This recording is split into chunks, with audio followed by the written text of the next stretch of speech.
Hello दोस्तों, स्वागत है आपका एक और नई वीडियो में। तो दोस्तों, आज हम इस वीडियो में जानेंगे कोर्ट कचहरी के कुछ वो शब्द जिनका सामना आप रोज़मर्रा की ज़िंदगी में ज़रूर करते होंगे।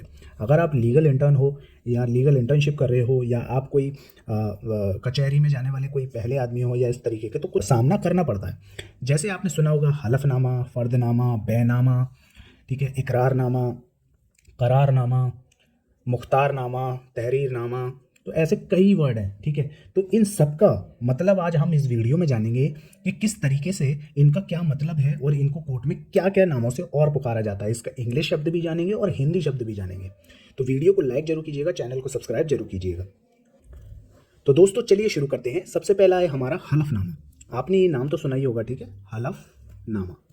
अब इसको बोलते क्या है? देखो, ये सब जो है या तो उर्दू वर्ड है या फारसी वर्ड है, ठीक है। ये मुगल पीरियड या दिल्ली सल्तनत टाइम में ये नामा करके इसमें स्टार्ट हुए थे, जो कि आज भी चलते आ रहे हैं और कोर्ट कचहरी में थोड़ा सुनने में यूनिक भी लगते हैं कि हलफनामा, करारनामा। तो इनसे थोड़ा सा एक अलग ही इंप्रेशन पड़ता है लीगल वर्ड्स का।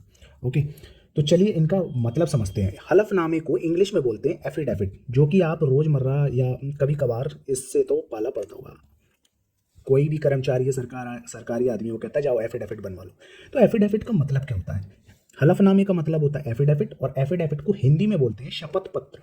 शपथ पत्र, ठीक है। अब शपथ पत्र क्या होता है दोस्तों?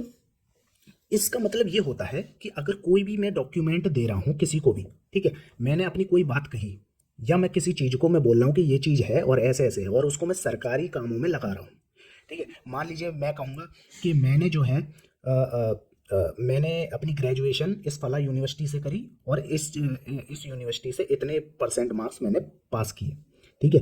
अब ये चीज़ जो है, मेरी कही हुई बात जो है वो, अब मैं किसी यूनिवर्सिटी में पोस्ट ग्रेजुएशन के लिए एडमिशन लेने जाता हूँ, तो मेरी ये बात वहाँ कैसे सही होगी? ठीक है, तो मैं यहाँ पे एक शपथ पत्र बनवाऊंगा, यानी कि कैफिडेविट बनवाऊंगा, उसमें ये सारी बातें लिखूंगा, ठीक है, उस पर नोटरी करवाऊंगा, और ये नोटरी जो है वो मेरी ये पूरा जो एफिडेविट है यही मेरा कहलाएगा शपथ पत्र। यानी कि मैंने जो बात कही है उस पर मैं शपथ खाकर कहता हूँ कि ये बातें एकदम सही है और मेरे ज्ञान में, मेरे निजी ज्ञान में एकदम सही है। यानी कि मैं उस चीज़ की, जो मैंने बात कथन कहा है किसी के सामने, तो उसकी मैं शपथ ले रहा हूँ, ठीक है। और वो शपथ जब लेते हैं तो उस शपथ पर जो अटेस्टेड करता है, वो शपथ को अटेस्टेड करता है नोटरी ऑफिसर, ठीक है। तो इसको बोलते हैं एफिडेविट। अब इसी तरीके से अगर मैं सरकारी महकमे में या सरकारी ऑफिस या कार्यालय में अगर अपनी कोई बात कहूँ या अपना कोई डॉक्यूमेंट पेश करता हूँ जिसमें मैंने लिखकर बात की है, या अपनी कोई एप्लीकेशन देता हूँ, तो उस एप्लीकेशन के साथ, उस एप्लीकेशन में जो भी बात कही गई है उसके साथ एक शपथ पत्र दूंगा, यानी कि एफिडेविट दूंगा, ठीक है। वो एफिडेविट मैं उसके साथ दूंगा। वो एफिडेविट क्यों दूंगा? क्योंकि मैंने इस एप्लीकेशन में जो बातें कही हैं उसकी मैं शपथ ले रहा हूँ, उसकी मैं जो है एक तरीके से कसम खाकर कह रहा हूँ कि ये चीज़ें सही है, उसकी शपथ ले रहा हूँ, ठीक है। तो शपथ को कसम भी बोलते हैं, तो कसम खाकर मैं ये चीज़ कह रहा हूँ कि ये चीज़ एकदम सही है मेरे ज्ञान में, और अगर ऐसा कुछ होता है तो मेरे खिलाफ जो भी लीगल कार्रवाई है वो बने, ठीक है। तो इसी तरीके से हलफनामा जो है उसको बोलते हैं शपथ पत्र, और इंग्लिश में कहते हैं एफिडेविट। आई होप आपको ये समझ में आ गया होगा। चलिए बढ़ते हैं नेक्स्ट, फर्दनामा।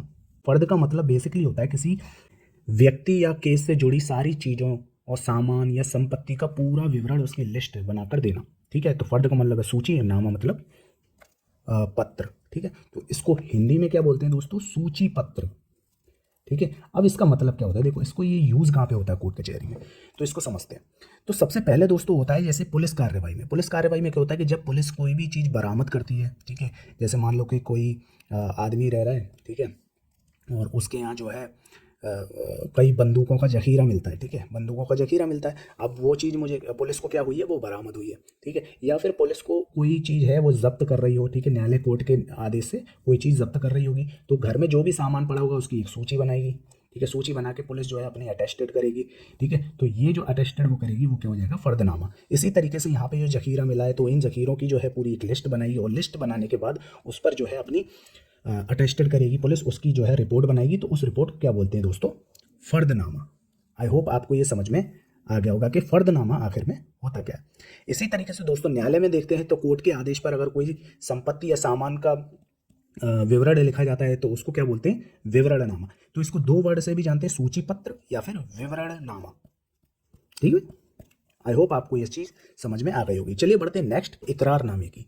कि अगर जब कोई व्यक्ति कागज पर लिखकर ये मान लेता है कि वो इस काम को करेगा, ठीक है, वो उस चीज़ पर एग्री है, ठीक है, या ये बात की शर्त पे सहमत है, ठीक है, उस पर कोई शर्त लिखी हो, उस पर सहमति दे रहा हो, या उस बात को सही ठहरा रहा हो कि हाँ ये चीज़ मैं करूँगा, ठीक है, तो उसे बोलते हैं इकरार, इकरारनामा, ठीक है। तो इकरार का मतलब ही होता है कि सहमत होना, ठीक है, किसी चीज़ को सहमत करना या डिक्लेयर करना, ठीक है। तो इसको जो इंग्लिश में बोला जाता है, इंग्लिश में दोस्तों 3 वर्ड से ये जाना जाता है। 3 वर्ड कौन कौन से होते हैं? एक तो एग्रीमेंट के नाम से बोल देते हैं, ठीक है, एग्रीमेंट। दूसरा है डिक्लेरेशन, उस चीज को क्या करना, डिक्लेयर करना। और तीसरा होता है दोस्तों एक्नॉलेजमेंट, एक्नॉलेजमेंट। तो ये 3 वर्ड से तो इंग्लिश में जाना जाता है। और हिंदी में किस नाम से जाना जाता है? जाना जाता है सहमति पत्र, ठीक है, सहमति पत्र। ओके, अब इसे हम थोड़ा एक एग्जाम्पल के थ्रू समझ लेते हैं। मान लो कि कोई बैंक से कर्जा लिया, ठीक है, तो राम ने, सॉरी बैंक से नहीं, मान लो राम ने जो है वो श्याम से क्या लिया, कर्जा लिया, 50,000 का कर्जा लिया, ठीक है। और ये राम जो है एक एफिडेविट पर लिख कर देता है, उस चीज़ की शपथ खाता है, ठीक है। एक कॉन्ट्रैक्ट बनवाता है 100 रुपये का, सॉरी शपथ पत्र नहीं, एक कॉन्ट्रैक्ट बनवाता है 100 रुपये का, और उस पर जो है वो लिख कर देता है कि 50,000 रुपये मैं 6 महीने के अंदर अंदर उसको चुकाऊंगा। उस चीज़ को वो इकरार कर रहा है, उस चीज़ का पालन करने की कह रहा है। तो वो जो है वो चीज़ क्या कहलाएगी? इकरारनामा, यानी कि 6 महीने में वापस करूंगा, तो ये इकरारनामा है। इसी तरीके से ज़मीन मकान के मामले में अगर कोई व्यक्ति ये लिखकर मान ले कि मैं स्वीकार करता हूँ कि ये ज़मीन जो है राम की है, ठीक है, मान लो कि किसी कागज़ पे लिख के कहता है कि ये ज़मीन जो है वो राम की है और मेरा इस पर कोई दावा नहीं है, तो ये भी एक तरीके का इकरारनामा है, ठीक है। अब कोर्ट केस में देख लें तो कोर्ट मान लो कि अब कोर्ट के मामले में क्या होता है कि मान लो कि कोर्ट के मामले में कोई व्यक्ति है, ठीक है, उसने लिख के दिया कि मैं वादी या प्रतिवादी की तरफ से मैं सहमत हूँ, ठीक है। कोई व्यक्ति कह रहा है कि मैं जो है वादी की तरफ से सहमत हूँ, ये इस चीज़ का मैं इकरार कर रहा हूँ, डिक्लेरेशन कर रहा हूँ, तो उसको भी इकरारनामा बोला जाएगा, ठीक है। एक तरीके से मतलब अगर एक लाइन में माने तो एक रिटिन कंसेंट देना, रिटिन कंसेंट बोले तो एक लिखित सहमति देना, ठीक है, उस बात पे स्वीकार होना, ठीक है, तो इसको क्या बोलते हैं? इकरारनामा। I hope you got the clear the whole concept. चलिए बढ़ते हैं आगे, तहरीरनामा। अब दोस्तों थोड़ा समझ लेते हैं तहरीरनामा, ठीक है, तहरीरनामा क्या है? तो तहरीरनामे को बोलते हैं हम कि मान लो कि अगर कोई व्यक्ति अपनी कोई भी बात, शिकायत या कोई घटना हो, ठीक है, उसको लिखित रूप में, ठीक है, अपनी कोई भी बात को लिखित रूप में या अपनी शिकायत को लिखित रूप में किसी अधिकारी को, पुलिस को या कोर्ट में देता है, ठीक है, अपनी शिकायत को कोर्ट में, पुलिस पे या किसी अधिकारी को देता है, तो उस लिखित कागज को कहते हैं तहरीरनामा, ठीक है। कोई आदमी है, उसने मारपीट की मेरे साथ, तो मैं अब इस मारपीट की शिकायत पुलिस स्टेशन में जाके करूंगा, तो पुलिस स्टेशन में जाके मैं क्या करूंगा, उस शिकायत को एक कागज पे लिखूंगा, ठीक है, अपनी सारी बात बताऊंगा और जाके मैं पुलिस को दूंगा, तो ये जो है ये क्या कहलाएगा? तहरीरनामा, ठीक है, शॉर्ट में इसको बोलते हैं तहरीर। इसी तरीके से मान लो कि अगर मेरे गांव की कोई सड़क टूटी हुई है और उस सड़क टूटी हुई है, तो मैं उसको एक कागज़ पे लिखूंगा अपनी शिकायत, और शिकायत को जो जो मैं कागज़ पर अपनी लिखित शिकायत लिखता हूँ, ठीक है, तो उसी को जो है तहरीरनामा कहते हैं। अब ये लिखकर मैं कहाँ ले जाऊँगा? एसडीएम या डीएम के पास जाके दूंगा, तो ये भी क्या कहलाएगी? तहरीर, ठीक है। इसी तरीके से कोर्ट काम में है, तो मान लो कि कोई लिख के देखे मैं लिखित रूप में ये चीज़ निवेदन करता हूँ, ठीक है, तो कोर्ट में अगर कोई शिकायत दे रहा है तो वो भी क्या है? तहरीरनामा है, ठीक है। तो कोई भी अपनी लिखित शिकायत करना या कोई निवेदन करना, ठीक है, उसको क्या बोलते हैं? तहरीरनामा। आई होप आपको ये चीज़ समझ में आ गई होगी। चलिए बढ़ते हैं नेक्स्ट, बैनामा। अब ये बैनामा क्या है दोस्तों? ये तो आपने सुना ही होगा, बैनामा, हेबेनामा, वसीयतनामा, इकरार ए कब्जानामा, म्यूटेशन दाखिल खारिजनामा और फर्द जरीमाना। अब ये तो आपने वर्ड सुने नहीं है, अभी तो इसके बाद भी आएंगे, मुख्तारनामा, मुख्ताराम, मुख्तार खास, ये सारे वर्ड है, इस सबको मैं जो है एक ही वीडियो में कवर करूंगा। तो वीडियो को लाइक जरूर कर दीजिएगा दोस्तों, बनाने में बहुत मेहनत लगती है, घंटों लग जाते हैं, तो इस वीडियो को प्लीज़, चैनल को सब्सक्राइब जरूर कीजिए, वीडियो को लाइक जरूर कीजिएगा, तो एक मोटिवेशन से मिलता है आगे वीडियो बनाने का। चलिए बात करते हैं बैनामे की। अब दोस्तों बात करते हैं बैनामे की। तो बैनामा जब कोई व्यक्ति अपनी जमीन, मकान या प्लॉट किसी दूसरे को बेचता है, ठीक है, और ये सौदा रजिस्ट्री ऑफिस में जाकर लिखित रूप से दर्ज किया जाता है, यानी कि लिखित रूप से ये चीज़ मान ली जाती है कि मैंने इसको बेच दिया है, और उसका जो कागज़ बनता है उसी को क्या बोलते हैं? बैनामा, ठीक है। देखो बैनामे को अगर मैं शॉर्ट में इस तरीके से बोलूँ तो एक वर्ड है, उसको याद रखिए, बाहक, बाहकनामा, ठीक है, यानी कि ये जो वाला चीज़ है वो हक में कर दी दूसरे के बेचकर, ठीक है। इसे हिंदी में बोलते हैं दोस्तों विक्रय पत्र, ठीक है, विक्रय पत्र, और इंग्लिश में बोलते हैं सेल डीड, सेल डीड, ठीक है। तो इसे इंग्लिश में बोलते हैं सेल डीड, हिंदी में बोलते हैं विक्रय पत्र, ठीक है, और बोलते हैं बैनामा उर्दू में।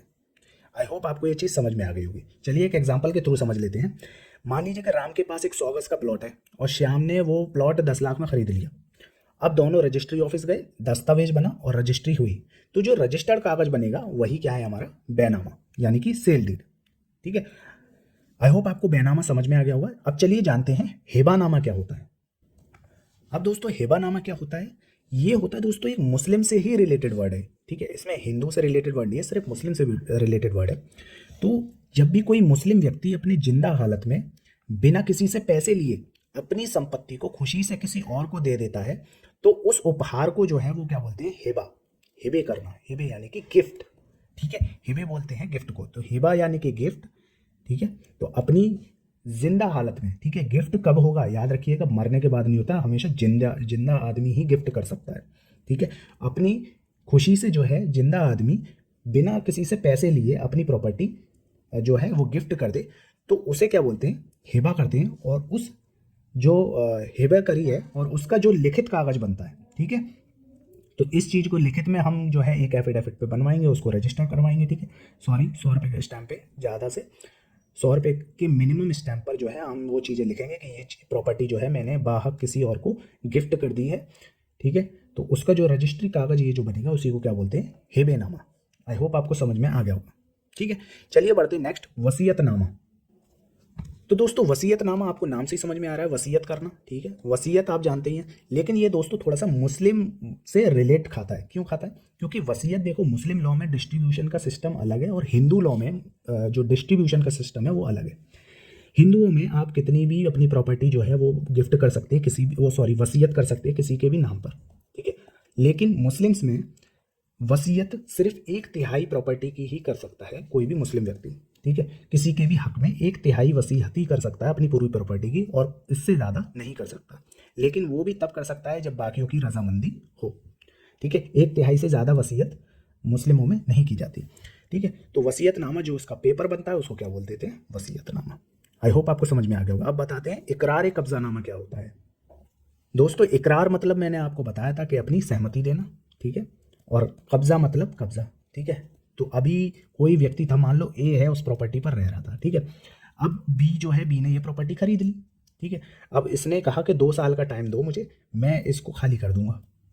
ठीक है, तो ये क्या कहेगा, बी कहेगा इस पे एक इकरारनामा बनवा लो, इकरार कब्जानामा, कि आप 2 साल तक रहेंगे और 2 साल के बाद जो है वो इस प्रॉपर्टी को छोड़ देंगे और इसमें मुझे आप कब्जा दे देंगे 2 साल के अंदर, 2 साल के बाद।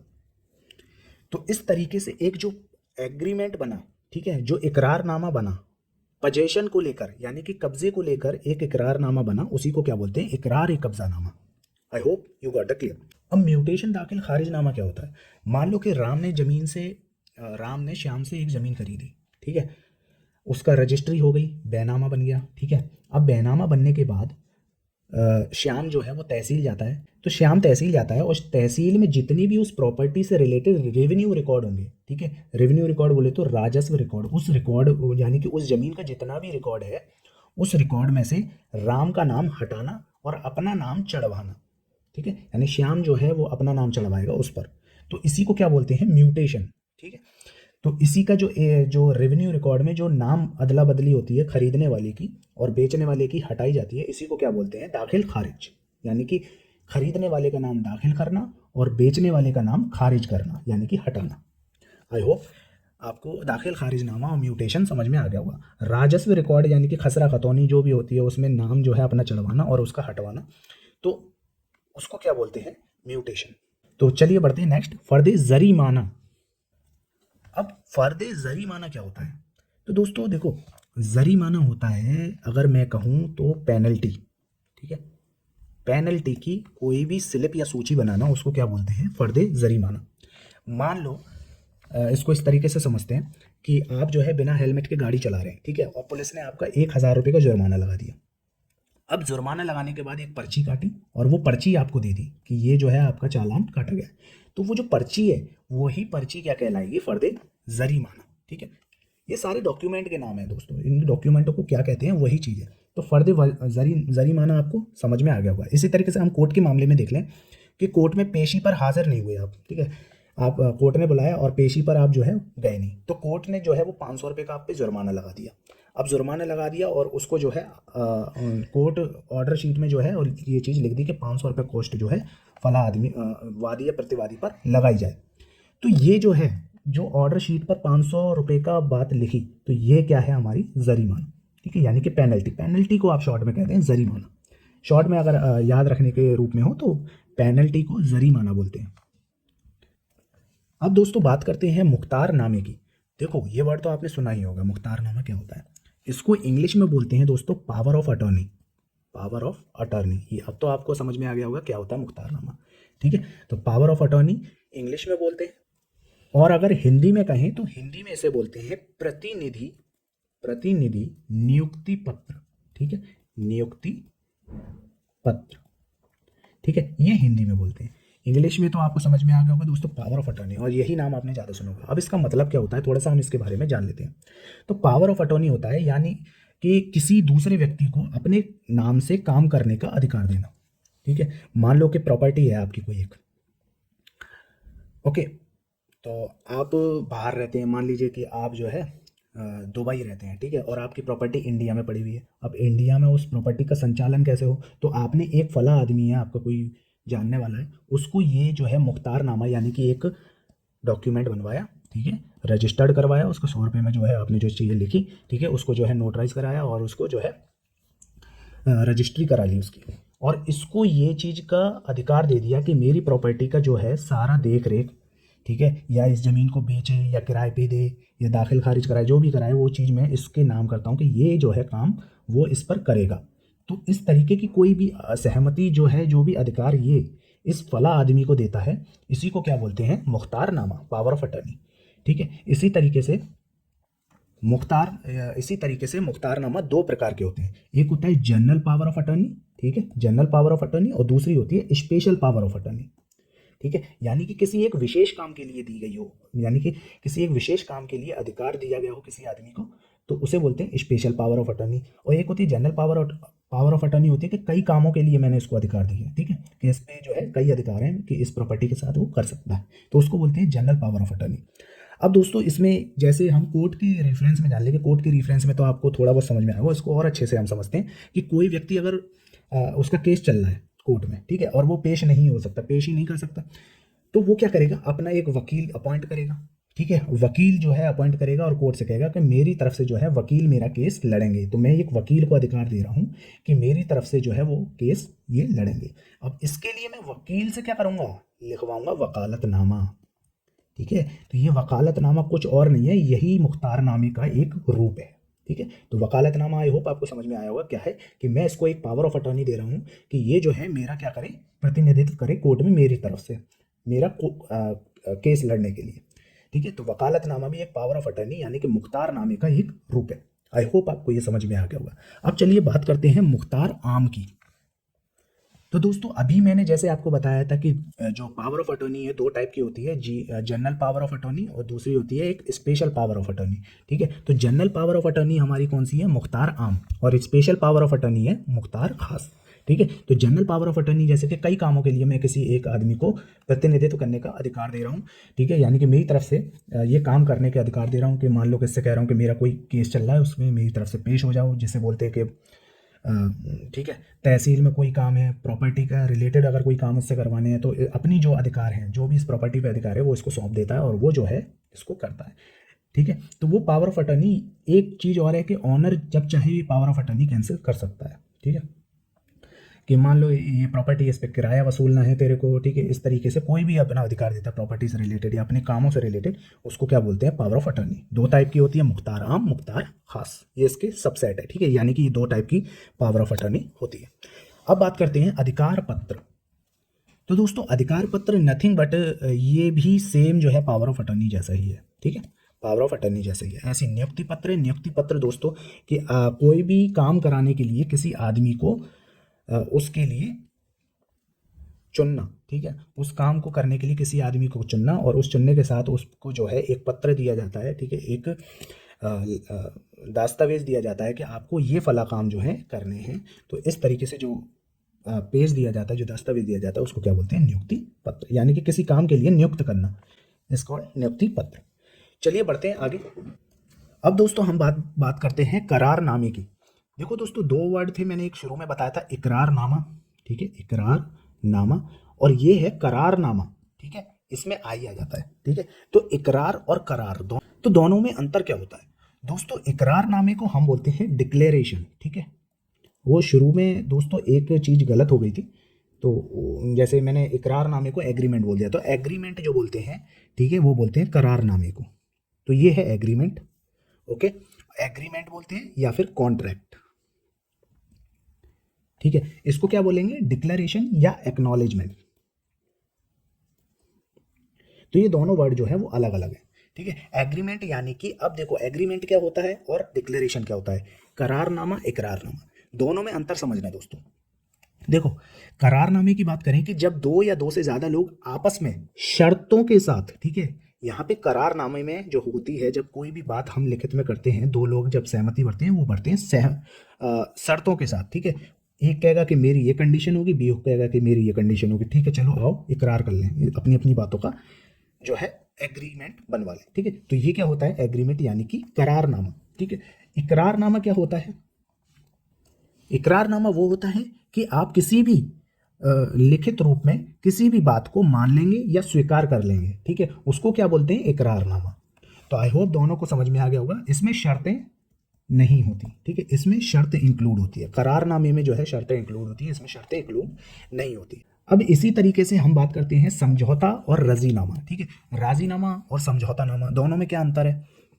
तो दोस्तों देखो, राजीनामा जो होता है कि मान लो कि कोई कोर्ट केस चल रहा है और दोनों पक्ष उसमें आपसी सहमति से विवाद खत्म करना चाहते हैं, ठीक है। ए और बी केस जो है आपस में केस चल रहा है और दोनों आपसी सहमति से जो है खत्म करना चाहते हैं। तो इसमें जो है वो लिखित रूप से इस चीज़ पर सहमत हो जाते हैं कि हम जो है वो चीज़ को ख़त्म करना चाहते हैं, इस केस को ख़त्म करना चाहते हैं, तो उसे बोलते हैं राजीनामा, ठीक है। इसमें शर्तें नहीं होती, ठीक है, इसमें शर्तें इंक्लूड नहीं होती। वहीं अगर बात करें हम समझौतानामा, ठीक है, तो समझौते नामे में जो है लोग जो दोनों लोग हैं वो अपनी शर्तों के साथ समझौता करते हैं और उस केस को ख़त्म करते हैं, ठीक है। तो उसको क्या बोलते हैं? समझौतानामा, ठीक है। इसमें शर्तें इंक्लूड होती हैं और इसमें शर्तें इंक्लूड नहीं होती, ठीक है। अब दोस्तों बात करते हैं क्रिमिनल केस से रिलेटेड कुछ वर्ड।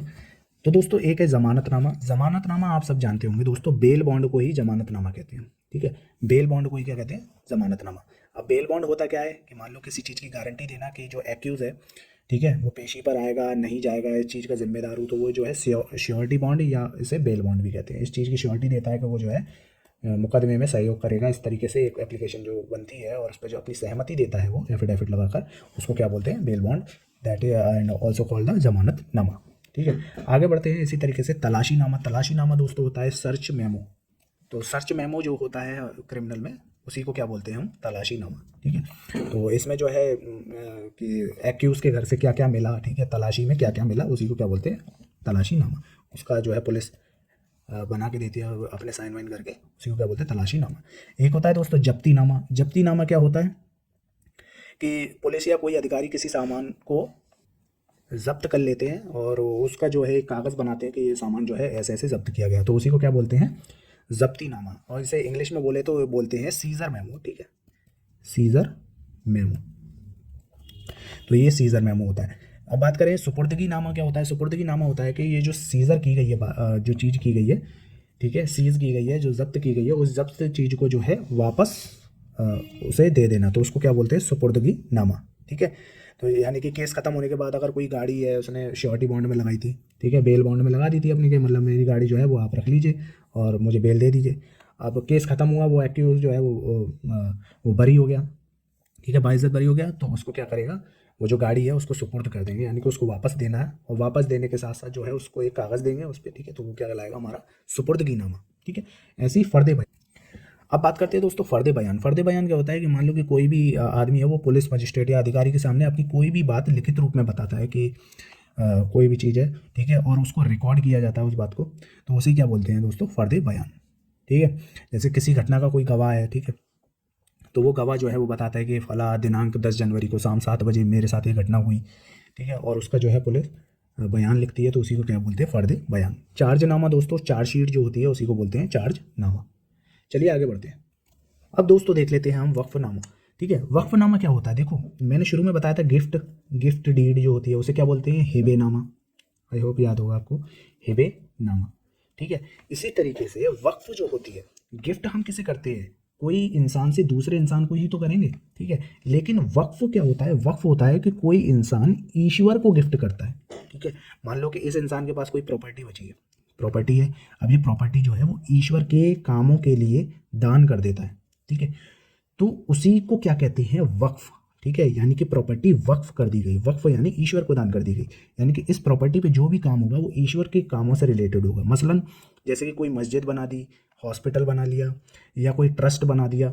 ठीक है, तो यानी कि जो भी काम होंगे इस पे सारे जो है वो अच्छे और नेक काम ही होंगे, तो उस कामों के लिए उसने क्या है, वक्फ करी है ये प्रॉपर्टी।